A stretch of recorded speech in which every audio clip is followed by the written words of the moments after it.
નમક ખાવાથી તો બ્લડ પ્રેશર વધે જ છે, પણ બીજી એવી કઈ બાબતો છે કે જે આપણા શરીરમાં બ્લડ પ્રેશરને લઈને આવતા હોય છે? સૌથી પહેલા નંબર 1, આપણે પ્રોપર માત્રામાં ઊંઘ નથી લેતા તો પણ બ્લડ પ્રેશર આવતું હોય છે. ઊંઘ લેવી ખૂબ જરૂરી છે. જો યોગ્ય માત્રામાં આપણે ઊંઘ નથી લેતા અને આપણે ઉજાગરા વધારે કરીએ છીએ તો એની ઇફેક્ટ આપણા બ્લડના સર્ક્યુલેશન પર પડતી હોય છે અને એના કારણે બ્લડ ફ્લોમાં વધારો થાય છે, તેજીથી બ્લડ ફાસ્ટ રીતે સર્ક્યુલેટ થવા માંડે છે અને બ્લડ પ્રેશરનો પ્રોબ્લેમ આવી જતો હોય છે.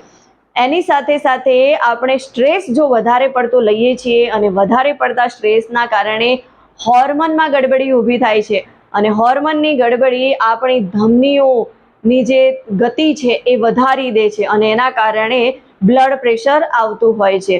આપણે વધારે પડતા ચા, કોફી એટલે કે કેફીન વાળા પદાર્થોનું સેવન કરીએ છીએ તો એના કારણે પણ આપણા શરીરની અંદર હાઈ બ્લડ પ્રેશર આવવાની સંભાવના વધી જતી હોય છે.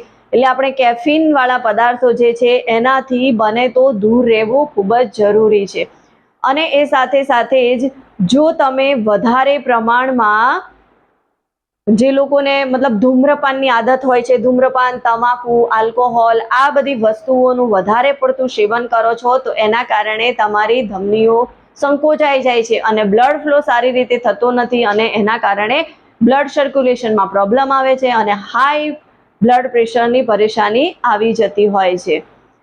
અને એની સાથે સાથે જો તમારું વજન કંટ્રોલમાં નહીં હોય એટલે કે તમારું વજન વધારે હશે, ઓવરવેટ હશો અથવા તો તમે મોટાપાના ગ્રેડ 1, 2, 3માં હશો તો પણ તમારા હાર્ટને ઇફેક્ટ આવવાની છે. કેમ કે વજન વધારે હોય છે તો હાર્ટ ઉપર એની વધારે ઇફેક્ટ આવતી હોય છે. હાર્ટને વધારે મહેનત કરવી પડે છે પમ્પિંગ માટે અને જેના કારણે તમારા શરીરની અંદર બ્લડ પ્રેશરનો ખતરો આવી જતો હોય છે.